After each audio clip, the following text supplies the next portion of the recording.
Hello,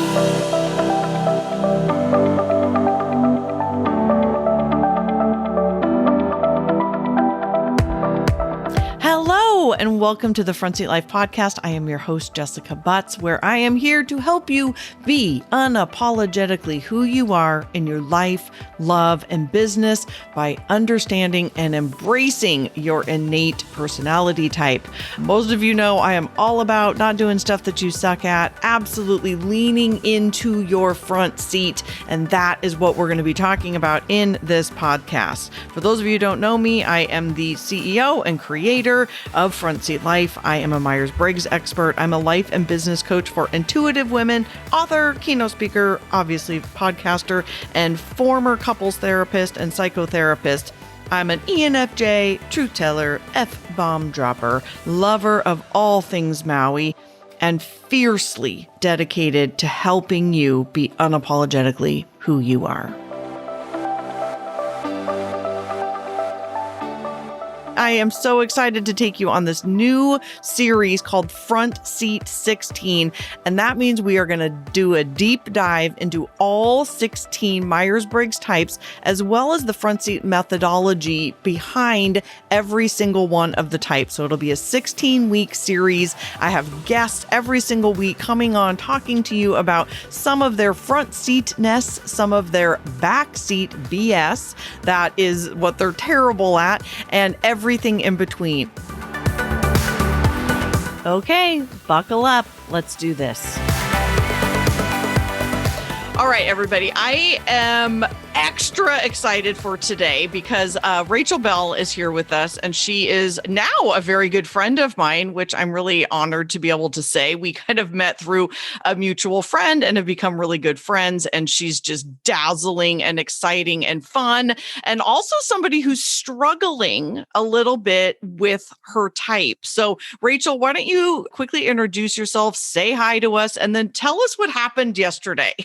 Okay. So, hello. I just want you to know that this sounds like a Shania Twain song. I shaved my legs for this podcast, which didn't make any sense because you can't see them or feel them. But this morning I felt like Jessica deserves a smooth leg on this podcast. So that's done. Nobody has to worry about that. Girl, I appreciate it. As far as what I do for work, I work at Cairo Radio. I'm a feature reporter. I'm on a few talk shows there. And I host the podcast Your Last Meal, which was a James Beard Award finalist. I interview celebrities about what they would choose to eat for their last meal. And then I bring other guests on, other experts to talk about the history, the culture, the science of that dish. So that's who I am career-wise. But of course, I'm so much more than that. And it's so fun. And I'm sad because I will never be on your podcast because I am the least foodie person ever. Like, I love to eat, but you know, I don't cook. I don't know shit about food. And so I'm happy that we get to at least have a conversation together on my podcast, because it would never make sense for me to be on yours. So let's start with kind of what happened yesterday. So I asked you to be on the podcast as my ESTJ guest, extroverted, sensing, thinking, and judging person. And as we were going through this, you had some epiphanies. So tell us a little bit about your oh shit moments or what was happening yesterday. Yeah. So I've taken the Myers Briggs over the years and I've changed a little bit, which I think is probably common. You know, as you grow up, like your personality might change a little bit. Mm-hmm. And so I listened to you on a podcast. I can't remember what it is called. But I listened to you and you were talking about somebody's type, and the woman you were talking to, she used to be an S, and you were saying all of these things about an S that I was like, oh, I don't want to be an S. You were kind of talking a little bit negatively about the S, whether you think those things in general or just about this person. And the characteristics you were describing, I was like, no, I'm not like that. And I felt like that is someone who kind of has a stick up their ass. And I was like, I don't have a stick up my ass.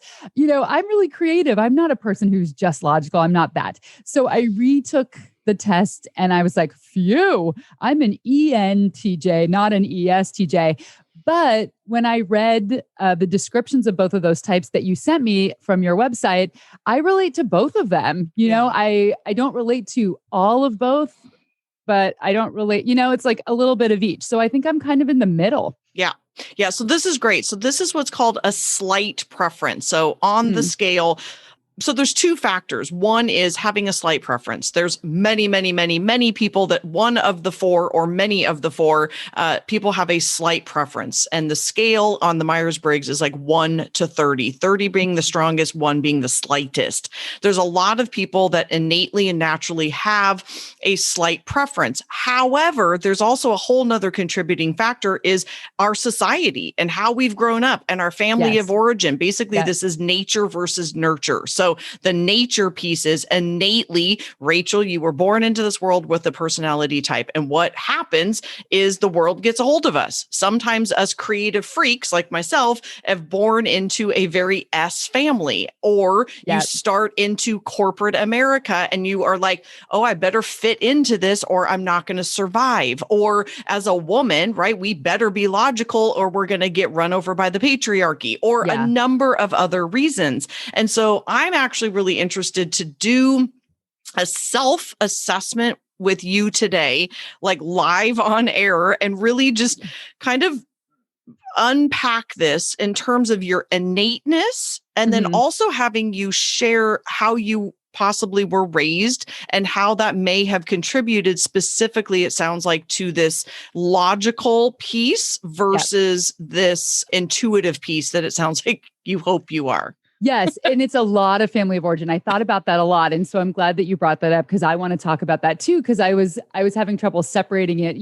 Is who you are in the Myers Briggs, including, who you are because of your family of origin, or is that separate? And I felt like there's a lot of therapy session that kind of goes into this. And it is separate and equally important. Again, it's nature versus it's nurture and nature. And these things are equally important. And so the type is, again, my whole BHAG, my big, hairy, audacious goal is to really get people to understand their innateness, like how we are born into this world, so that we can basically say, fuck all of that other stuff that got into my psyche to tell me who I'm supposed to be. Like you're supposed to be, an accountant. Well, mama don't want to do that. Like I can't survive like that. Or you're just this super creative creature like you that just wants to be out in nature. And is that not okay with your family? So I think that's the therapist in me versus this passionate person about our type, is understanding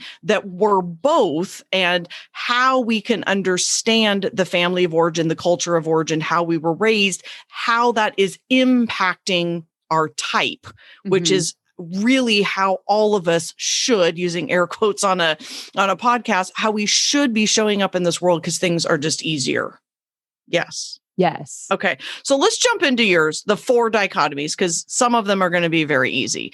Introversion, extroversion.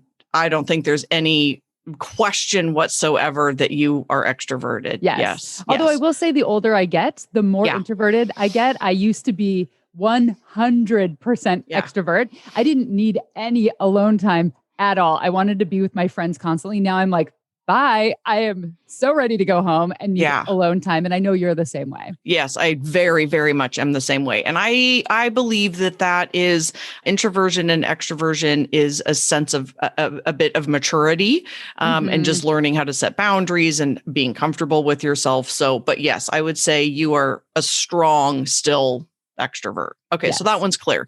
So let's jump into the ones that are, I think, more challenging, which will be your second and your last letter. So the second letter, the second dichotomy in Myers Briggs is sensing and intuition. This is all about how we like to take in information. So if you put yourself out into the world, Rachel, there are things coming at you constantly. Sensors, S's, take in information via their 5 senses in a very concrete, logical manner. Meaning, if they can touch it, taste it, hear it, smell it, see it, that is a fact to them. There's not a lot of gray area. There's not a lot of what ifs. There's not a lot of possibilities. There are people that in school, they were given a book, right? Here, let me give you this book, read this book, and then I'm going to test you on these answers. And there's not a lot of fill in the blanks. There's not a lot of creativity. It's very linear thinking. They're also very good at living in the here and now. They're pretty good with routine. every day can kind of be the same to them. They don't need a lot of variety in their lives because, again, they're very living in the moment, concrete, factual people. And then there's the intuitives, which they take in information via their sixth sense. They have a hunch, a gut feeling, or a speculation about something. They actually don't care about facts very much because everything to them is a possibility. It's a very gray area. So sensors are very black and white thinkers. And my guest yesterday was an ESTJ, and she was super clear. Like, I am super black and white thinking. I never think about gray. I never think about possibilities. And her wife is all about the possibilities. And so, it's just all about, I have a gut feeling, a hunch, very, very intuitive, very much thinking outside the box, creative, and also always thinking about what's next. So I've called for years being an intuitive type a blessing and a curse. The blessing is that they're very creative. They're always thinking about what's next, but they have a hell of a time being present. They're always on to the next thing. So talk to us about your thoughts about that in terms of how you would rank yourself. That one I think is the hardest one for me because when you're speaking about both, I was thinking I am both of these things. And I think there is a lot of family origin rooted in that. So I do not like routine mostly, but I get up every morning and I work out because I like that routine. Like things like that. I'm not like all over the place. Like I, take care of things. So that's where I get confused, I think, where I'm like, I'm not like a flighty person. So I have routine. Does that mean that I'm an N or an S? But I do like a lot of logic. I like things though to be the way that I want them, but also my house isn't super clean. Like I'm messy and, I plan a lot. I'm a huge planner. I love planning things for trips, but I also will make spontaneous decisions, so I feel like I'm a little bit of both. I've always kind of felt unique in that way because I have a lot of friends in the creative world, whether they're musicians and artists or actors. And I've always felt like I have their same imagination and creativity and silliness, but have my shit together way more. So I've always felt kind of a mix of those things, like some friends who always come to me for advice. Like I'm a person who is very logical and gives logical advice. Yeah. But I don't believe in black and white. Those people bother me actually, where they say, this is how it has to be in a relationship. And, the man should always pay on the first date. And I'm like, everybody's different. Wow. I think you have to, also, I don't think the man should have to pay on the first date. That's correct. one of my things too. But I just think you have to look at everyone's situation differently. And I don't like when people give advice based on just their own perspective and they don't look, at the rest of the world or who they're speaking to. So yeah, that one is kind of hard for me. But the family of origin thing is, I might be more of an intuitive, but I grew up with a strong S dad who is an engineer, extremely logical to a fault, quite mean, to be honest, rude, tells you if he thinks you're an idiot, whether you're his child or a guest at dinner, and would, have this attitude of, okay, everybody, we're leaving to go to the beach, get in the car, by 10 a.m. And then at 9:55 would start screaming at you because you weren't ready, even though it's 5 minutes early. So I grew up with a big emphasis on like things being done correctly and done right, which I didn't like. Yeah. But it seeped into me and I have some of those characteristics. And to be honest, there are parts of myself that I don't like very much. And it upsets me because there's so much about my dad that I don't like, to be honest. And so when I feel like I am being like him, I feel very nervous, even though I'm not him. And my therapist has told me that many times because we are very different. And I have a lot more of emotional connection with people and a lot different values. But yeah, for example, I would be so scared to do what you did and quit a job and go off and start your own business, even though I have a ton of ideas constantly. I like an idea person, but I was raised to, get a job and stick with it in insurance. And so I have a lot of fear around losing stability. Yeah. And my therapist who, practices Buddhism always says, if you leave, the good will follow you. And I'm like, I don't know about that. That's like a little bit woo-woo. So I definitely was raised with, I'd say, a lot of kind of fear, which is interesting because both of my parents, took big risks. And I will say this, I don't know if I'm talking too much, but No, it's great. the reason my dad is who he is for something awful. I mean, my dad is the only child of 2 Holocaust survivors. He was born in Romania. They were taken when they lived there. They came back to Romania. And when my dad was 1, Israel became a state. So they moved there. So my dad grew up in Israel, but in a very, sad home.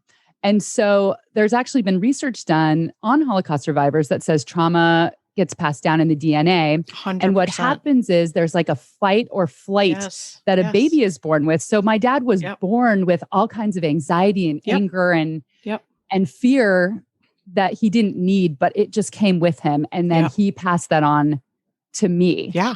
So it's really, really deep, in that way. So I know why he's like that, but I mean, I still am working towards having empathy for it. I forgot my other point, but I'll just leave it there for now. This is beautiful. And this is exactly why I wanted to do this series, because I know that people can hear themselves in your stories. Like I spend so much time in my business and my books and on this podcast talking at people and trying to get them to understand it. But it's so much better to hear it from an actual person. So thank you for being so transparent and authentic with us. And there's 2 things that you said in there that I'd love to unpack. And the first is the main obvious one, which is these learned behaviors. And as human beings, we have to realize even the deeper context of what you just said, which is this lineage, right? So whether it's codependency or alcoholism or trauma, these things live in our bodies. And so these learned behaviors are no joke. And people just think, oh, I'm just going to forget about it. I'm just going to move on. Fuck my family. Like, I don't want to be a part of that. And it's just not that easy. Yeah. It's just not that easy. And we have this also weird thing of loyalty. Like, even if we think our parents are jerks, like it sounds like you think your dad's kind of an asshole, is that we just still have this weird loyalty to our families of like, if we just really, really just upend that and that we're somehow being disloyal to our lineage. So there's a lot that you said that was very powerful around the nurture piece. And so the other thing that you talked about at the beginning, which is what a lot of people get confused when talking about type, is the second and the last letter. And so you sound like a very strong J, which are people who are planned, decisive decision makers, always looking forward, get really irritated with people who just kind of are flaky and please make a fucking decision. Please just get going. Please just do the thing. Please just, let's get going. And you sound very decisive like that. And so I've created 4 archetypes, and the 2 archetypes that potentially are confusing to you, which I think this is easier now, is you do sound like an N, and there's NJs, which are the entrepreneurs. So they are very decisive decision makers, and you are an entrepreneur because you have your own podcast. And so being able to create that and have your own guests and do things in that creative way, but to be organized on planned and decisive decisions. Yeah. And then the second archetype are squirrels. And I don't experience you, right, like as a squirrel at all. They start a lot of projects, they never get anything done. So you asked a very important question of, can I be an N and still be super like driven and ambitious and organized? And the answer is yes. It's that NJ pairing that really sounds like it makes you up. And you may be slight preference, and you have a lot of family of origin ties and learned behavior. As you're talking, something just occurred to me when you said the entrepreneurial thing. I think that I was a child entrepreneur and maybe it was kind of squeezed out as I got older by my family, Yes. because I'm thinking as you're talking, when I was 5, I would paint watercolors with newspaper, and then I walked door to door selling them Oh, come on. So for a cute. penny each. Great price if you're interested, anyone. I'm still in the market. And I was super ambitious about babysitting. And my best friend and I planned like a day camp for kids and planned the whole thing. I was like in middle school. I mean, every single little part of it. That is definitely entrepreneurial. Yes. But I think that's my nature because I was doing that when I was young. And as I continue to get older, as my parents put their values on me, Yes. I probably picked that up or just did what they told me to because they paid for my college or whatever it was. Yeah. And maybe it just kind of got covered up. Yeah. Yeah. Yeah. This is a huge, huge, huge part, again, of why I do all of this work, because I see that so often of people feeling oppressed, suppressed, fearful, because it's unknown. I mean, if you just look at any systems and a family system, my graduate degree is literally in family systems, but any system for that matter, it's very hard to leave what we are taught. And so, yeah, there's a lot to be said for watching, right? Our parents being married or happy, or money is bad, or money is scary, or I'm scared to spend money. I mean, there's so many issues that come with how we're raised that people, I don't know, sometimes think maybe it's not that important, and it's really, really, really, really important. Yeah. Okay. So we've got EN. So the next two, I think, are also pretty obvious, but let's talk about the third dichotomy, which is now that you've taken in this information via more often your gut than your senses. And hopefully now that we've had this conversation, I can spur you as your friend to even be more entrepreneurial, because you know this is my goal in life. This is how you go about making decisions. And so to oversimplify it, thinkers make decisions with their head. They're logical decision makers. They are a little bit more black and white decision makers. It is like, give me the facts, right? So I think this is where you also get this confused, is they can still be extremely intuitive, but when they make a decision, they don't want a lot of feelings involved. And so then feelers make decisions with their hearts, and they don't like impersonal, logical decision making. They want to know how everybody's feelings are and how are you doing and all of that. And thinkers are always like, why does this matter? Like, it doesn't mean I don't care about people, but let's just make a damn decision. So which one are you on that scale, thinker or feeler? I am a thinker, and it's something, how many times can I bring up, his name is Aaron Strong. I love him so much. I'll just say his name, my therapist, because it was something that I didn't know about myself until he brought up everything I was going in and talking about. He said, we have to get you thinking with your heart and not so much in your head. You know, you can have a balance, but you're like so much head and not enough heart that you're not doing what you want to do. And it is fear-based, because I know like the points of the things that, and I've used my heart to make decisions, or I eventually have to when I get, you know, and they're always good decisions when I do. But it's, let's see, how do I explain this? I find that I use my head when I can't leave situations. Like, you know, I stay at a job too long, or I stay in a relationship because I'm using my brain instead of my heart, because out of fear. But if I haven't entered into the situation yet, I can use my heart more, if that makes any sense. It does. And let me add this potentially. So intuitive. So this was fascinating to me when I discovered this, is that because I always wondered, I sometimes don't see things very clearly, because the intuitive in me is a what ifer. So I am always a what if this or what if that, even though I'm a fairly quick decision maker, it's all about the possibilities. And so I found that sensors are more like, girl, how do you not just see what's right in front of you? Let's just talk about dating, for example. So like, dude, he lives in a van down by the river, or he's doesn't have a job, or blah, blah, whatever. And they're like so obvious, but me, I'm like, but the possibility, I mean, he's so kind and there's so many possibilities and blah, blah, blah. And it's just a completely different way of looking at things. Does that resonate with you at all? Yeah. I mean, one of the notes I took for this is every relationship I've ever been with, been in with a man romantically, and every best friend I've had has always been a firework, immediate explosion. I don't do the like, let me get to know. I know. I'm like, do we have a banter?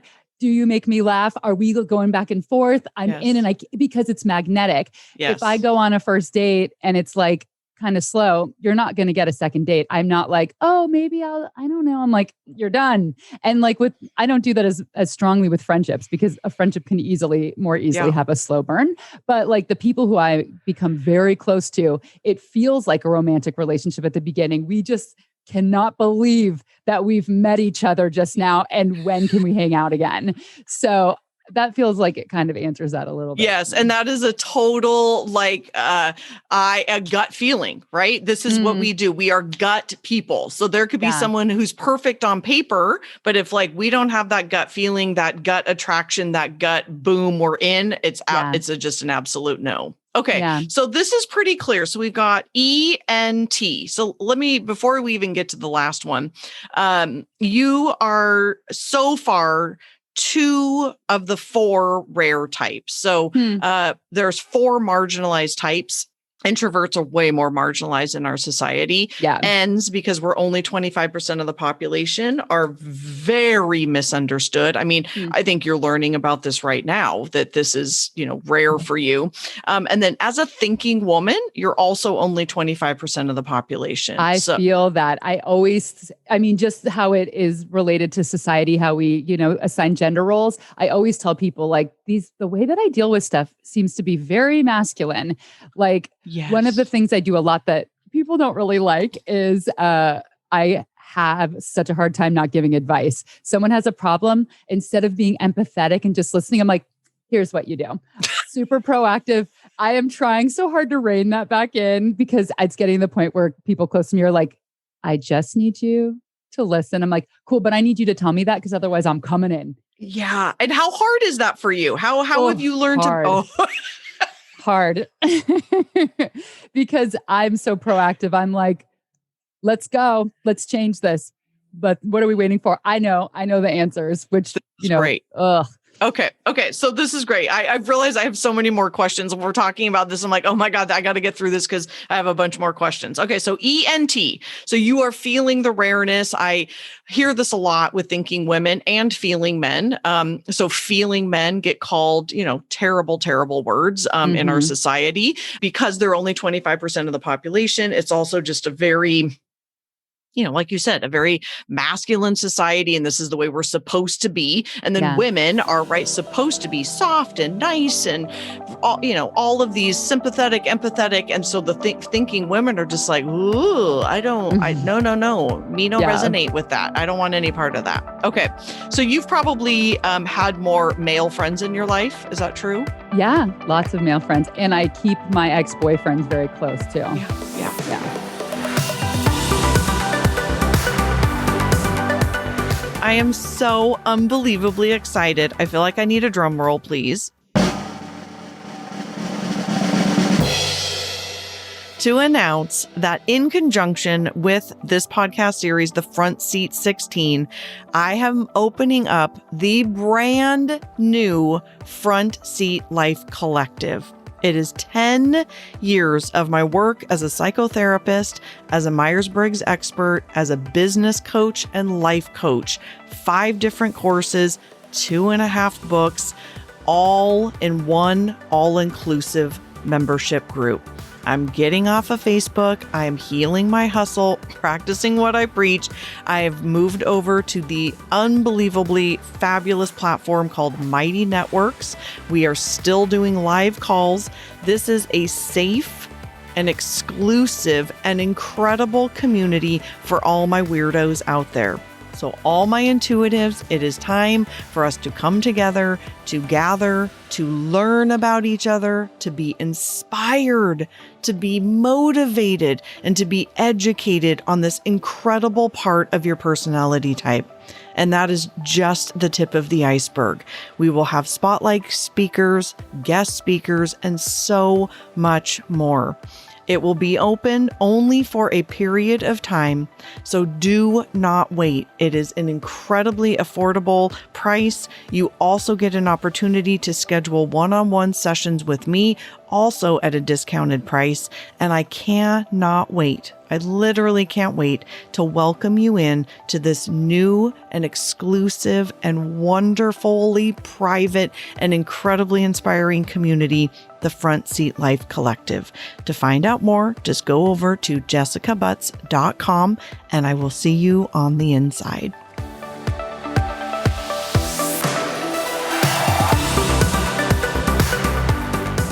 Okay, so the last one I think is very, very clear. So this is then how you like to be in the world and how you want your world organized. So J's, judgers, like an organized world. Again, I get up every morning, I go and work out, I've got a plan, this is where I'm going. So this is the question you had of like, I don't know if I'm an S because I'm very like this, but it's all about how you want your world organized. So J's are pretty bossy because they want things a certain way. And so if you're in the world and someone out there is, fucking with your world, then you get pissed. Like, this is how you load the dishwasher. This is how you get ready for a camping trip. This is how you do this. I need to fix you, right? It's a very kind of controlling, masculine, dominant way of being. I'm doing Healing the Hustle right now, and it's all for J types because we are so programmed naturally, and then also women with the patriarchy to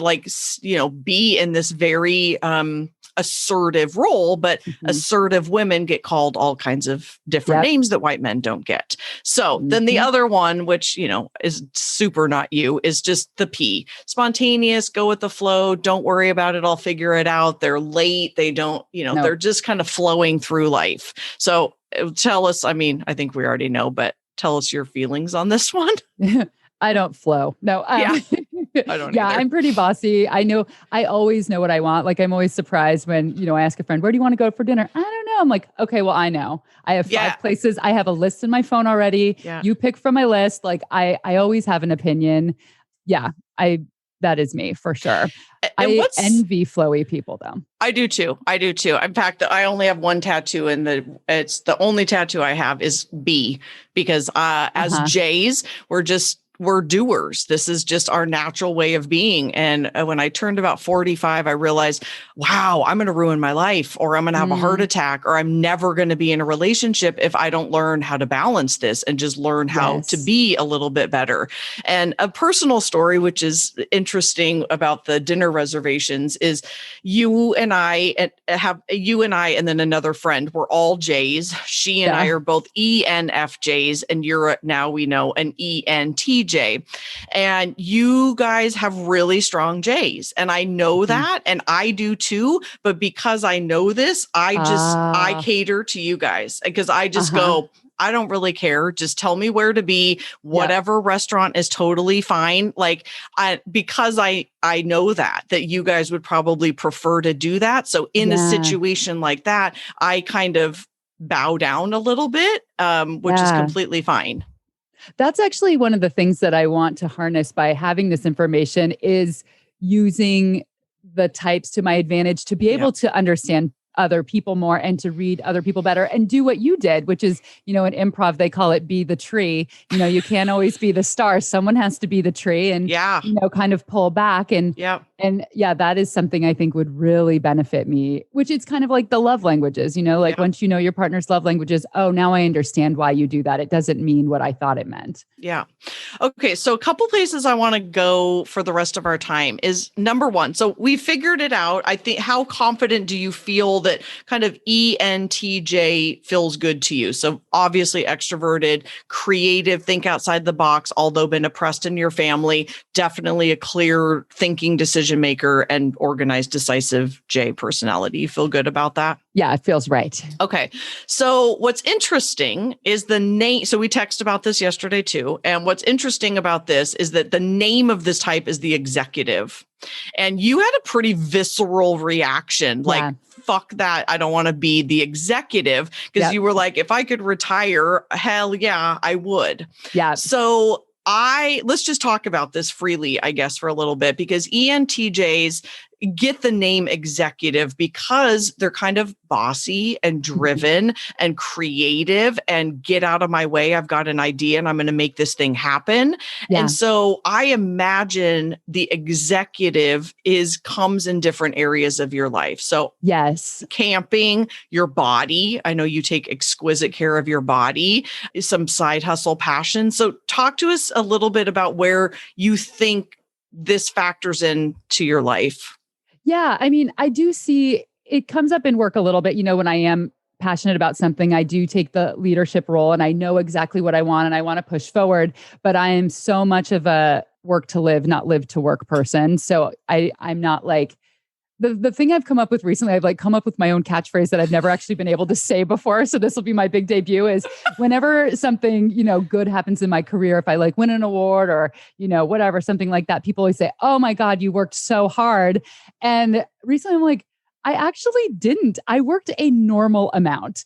I don't put in even 50-hour weeks, I put in a normal amount of work and this happens. I don't like the mentality in this country that you have to what's bigger, what's better, do more, That's not my life. I value my life more. And because of that, I work 4 days a week instead of 5. I don't get paid for that day. I don't work 4 10s. I work 4 8s and I, whatever, because that's what's valuable to me. Awesome. And I think that is because I mostly just do what I'm good at.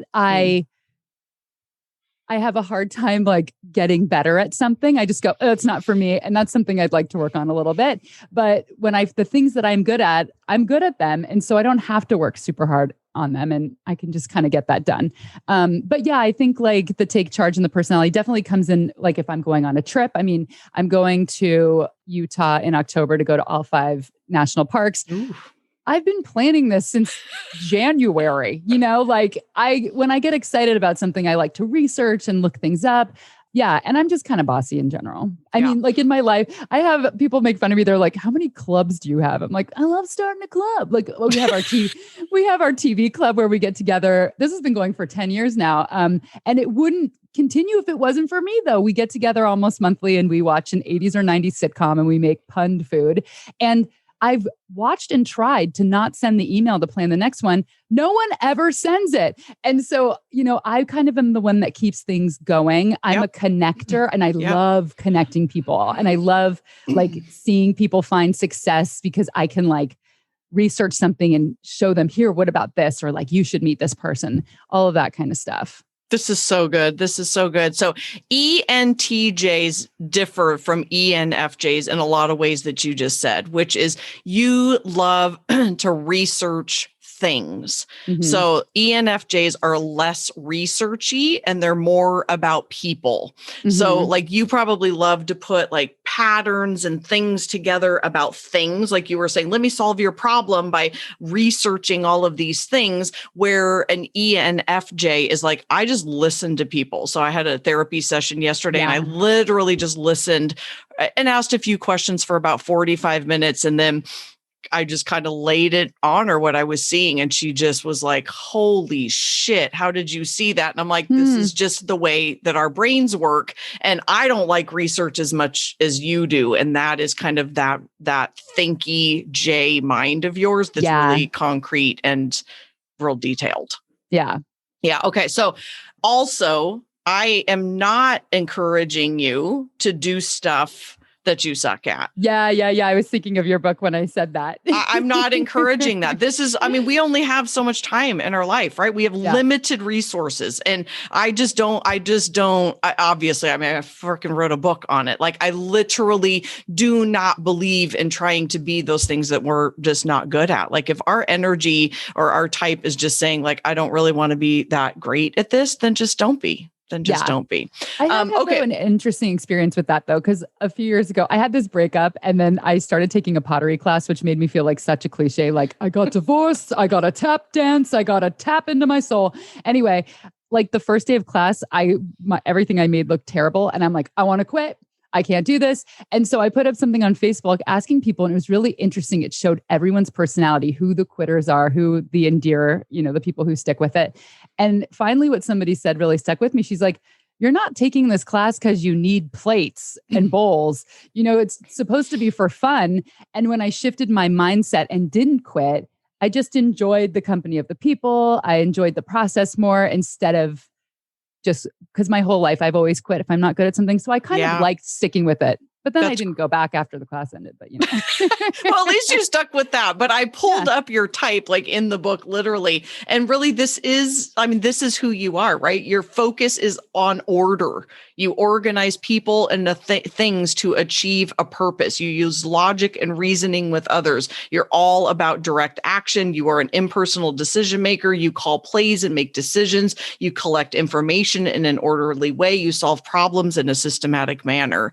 And then, inside, so your co-pilot and my co-pilot are the same. So this is what's fun about type is that our drivers are different because mine's all about people, but yours are all about things. And then, but our second, which would be really interesting to hear from you because you've questioned this, is that it's all creativity in your own head though. Yeah. So there's a lot of like, oh, what could I do with this on the podcast? Or where can I go? What can I research? How can I better myself? How can I go see, Aaron Moore? How can we work on my life? What personal development? What coach can I hire? Right. It's always this kind of fun idea generating, but mostly in your own head. Yeah. Yeah, for sure. Yeah. I've called myself not very nicely that I'm not a great collaborator. And I realize this because of our co-pilot. So extroverted intuitives, they talk about their ideas. Mine are always in my head for a really long time. Yeah. Like I don't need to collaborate. I got enough ideas. I love brainstorming with people. I think that ideas can get better when you play them off people, but that kind of works for me at work. But for my ideas that I just have out of work, whether it's like some kind of project I want to do, like a side hustle or something, my whole life, and this must be my personality type, I've never been able to find someone to collaborate with who I felt like we had the same vibe going, like we have the same work ethic, totally like the same aesthetic.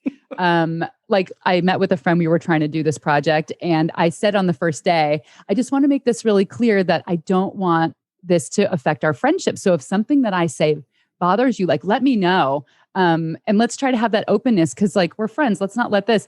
And her face, she looked so horrified that I'd even said that. Like, and I knew we wouldn't be able to work with each other and we couldn't because she wouldn't have been able to tell me if I was pushing too hard or something. Like she doesn't know how to express herself in that way. And I'm like, she's out. And we had the same creative vision, but we didn't have the same work style. And so I've always been really envious of people who have like a writing partner that they write scripts with, or because I think there's a lot of success to be had there because there's a lot of things that I can't do and I don't like to do that I want someone else to do for me. Like I'm the idea and the creative person. I want a business person to do that part. But I just never find the right person. Yeah. In my experience, I mean, whether this is right or wrong, is that, this is a little bit like the book Rocket Fuel. So there's integrators and there's visionaries. You are a visionary and an integrator is the getter doner. And what I have found is that I and most ends I know don't have two visionaries. Because it's just so rare to have a visionary. So you've got to have the visionary and then you kind of word vomit and then the person goes and does the thing. So that's my dream. Yeah. So I'm writing this book right now and I'm at this kind of stuck spot. And so I hired an integrator. Like I have all of the ideas, it's all flowing. And now I need you to like edit it, put it together, get it going. Cause right now it's in this like clusterfuck phase, which all my books are at one point. And so that's, I would imagine, Rachel, you would be really good at that because you are this idea. Oh my God, this is great. And then someone just needs to go run with it. Well, what you just said is important because I think a lot of people could benefit from this as well, is my therapist said that I don't invest in myself monetarily. So, there's a lot of times when I should hire someone to do that part for me, but because of the way I was raised with money, I don't want to pay someone to do it. So I just don't do it, or I haven't paid someone to look at a contract and it was a bad contract because I didn't want to pay the $300 for someone to look at it or whatever. Yeah. So I'm just learning that in this past year that I need to start. He said, you have to invest in yourself monetarily if you want to get anywhere. Sometimes you have to spend that money. And, I think that would be the solution to my problem finding the perfect collaborator is I just have to pay somebody to do the other part for me. Yeah. And that it's not really a collaborator. It's someone to actually get your vision done. It's a worker bee. Yeah. Yeah. I've learned, I don't know where I learned that very early on being an entrepreneur, probably, second year, 8 years ago of I just need somebody to implement all of this stuff so that I can go about my ideas, because either they just stop, which is so unfortunate, or I'm just don't do stuff you suck at. That is not the same person. A visionary and an integrator are two separate people. And this is what I see over and over again with entrepreneurs is they try to be the same person and it's not the same person. So girl. I just learned that about Steve Jobs. I thought that he was the tech person. No, he all didn't ideas. Know anything, all ideas. It was Steve Wozniak that was the executor. I mean, it's fascinating. Yeah. And he's an INTJ. So you guys are very similar. Oh, that's interesting. All the ideas. And then someone needs to just go do it.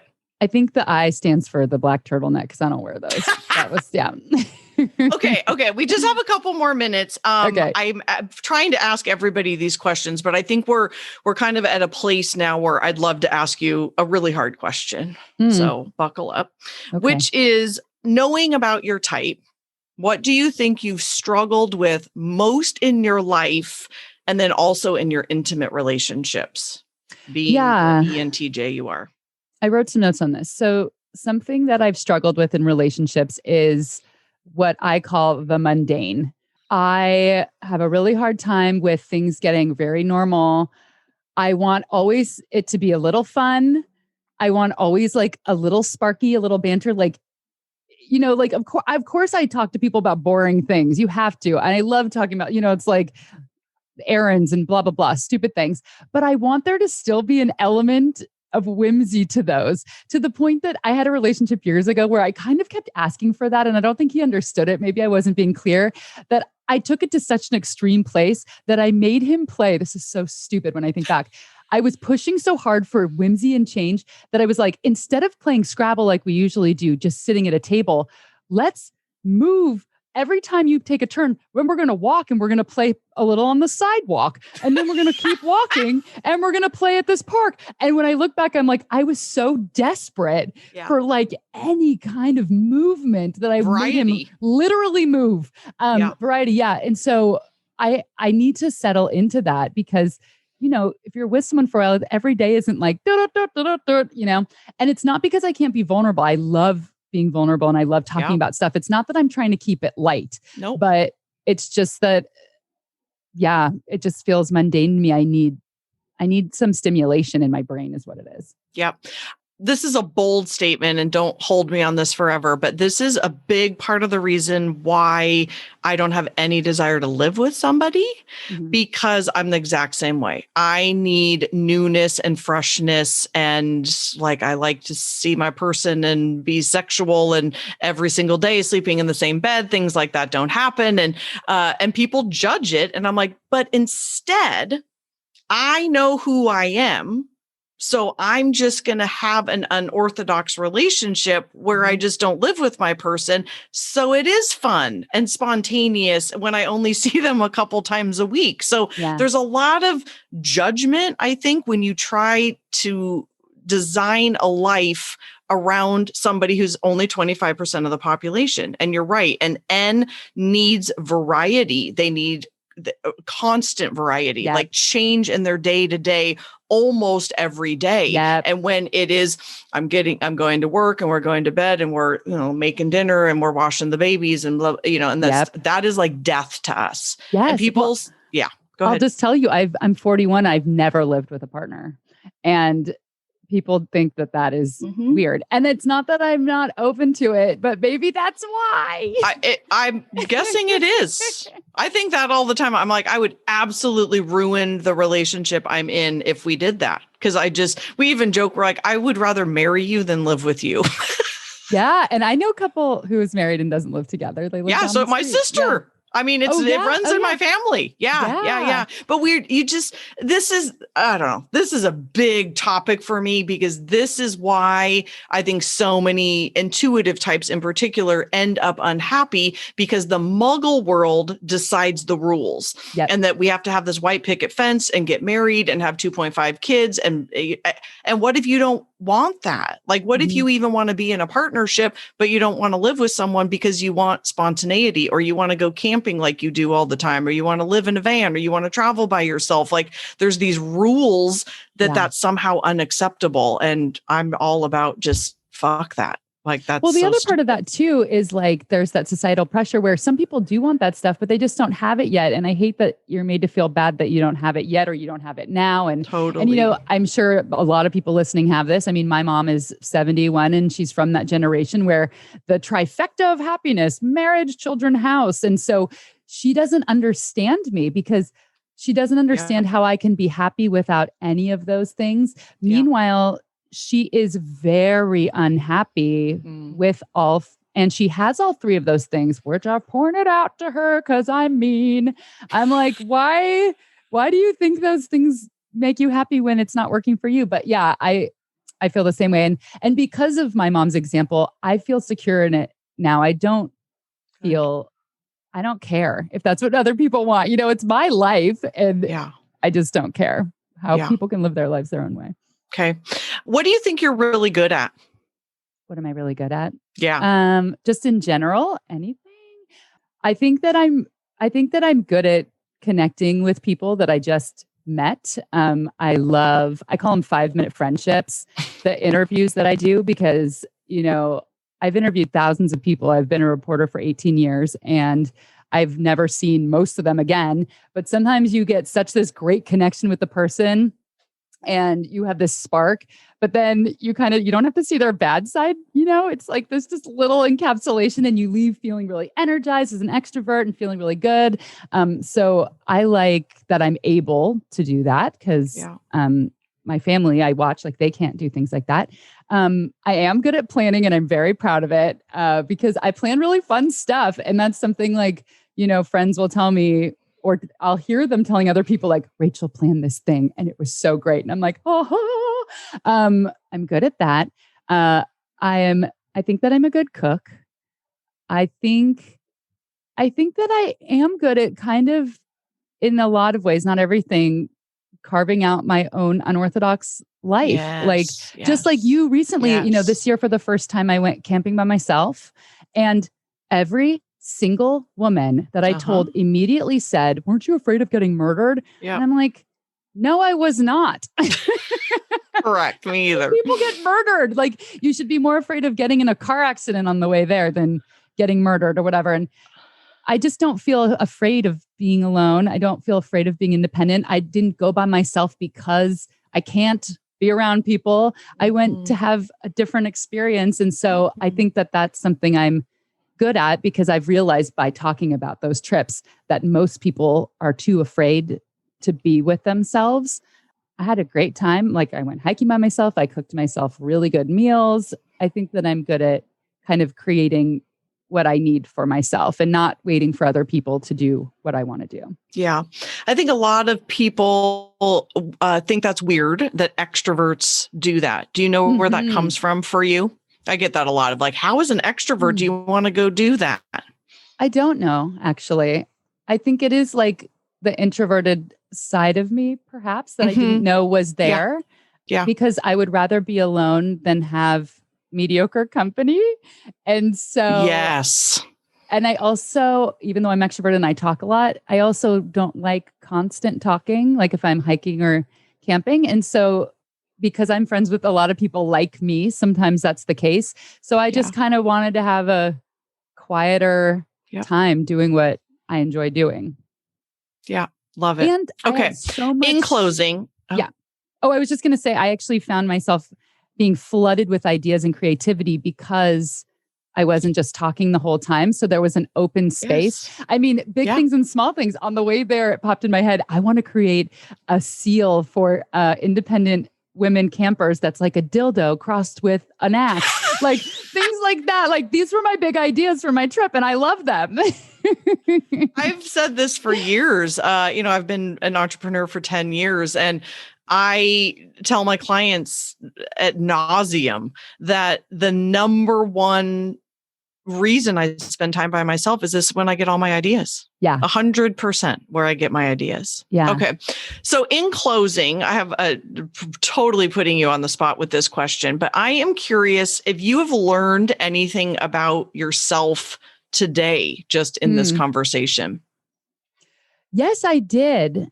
I mean, maybe the biggest one was that I was a baby entrepreneur because I never thought about that before. Oh, great.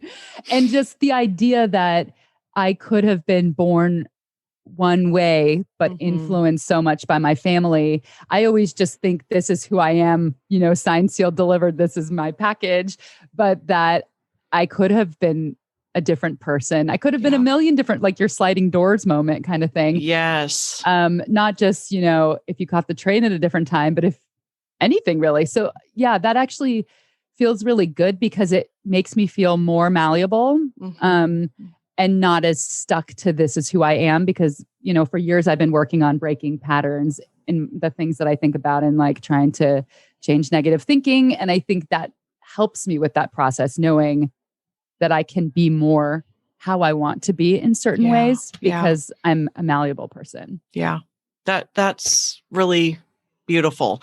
My whole thing right now is to obviously continuing to educate people about their type, but then also encouraging people to dial it up, right? Not suppress it, because so many people, either from their family of origin or their past or their culture, whatever, they've suppressed that in some way. And I think you're one that this conversation has been so great to allow us this opportunity to do a self-assessment with you so that you can start dialing up this ENTJ in whatever way that is for you, to be more entrepreneurial, to allow yourself to not be scared and to just leap into it, knowing that you were literally designed this way for a reason. Yeah. And I truly believe that everybody is designed a specific way for a specific reason. And sky's the limit, sister. Yeah. Thank you so much. This was really, really helpful. And it's always so great talking with you. You're so wise. You have such a wise energy. I trust you. So it's so nice to chat with you. Thank you so much. All right. Thank you, Miss Rachel. Tell us where we can find you. Where can people go if they want to stalk you on social or a website? Where can they find you? Yeah. So if you want to listen to the podcast, Your Last Meal, you can find it on any podcast platform where you're listening to this, Your Last Meal, or go to yourlastmealpodcast.com. And then on Instagram, I'm Hello Rachel Bell, and it's BELLE, because Rachel Bell means beautiful little lamb.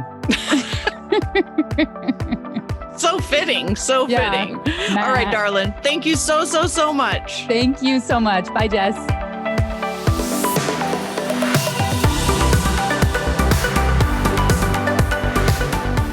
From the bottom of my heart, truly, thank you so much for listening. I know that you have a ton of options, and the fact that you are taking time to listen to the Front Seat Life podcast means absolutely everything to me. If you're interested in learning more about the Front Seat Life way of life in the community, you can find out all about that at jessicabutts.com. Thank you so much for listening, and I'll see you next time.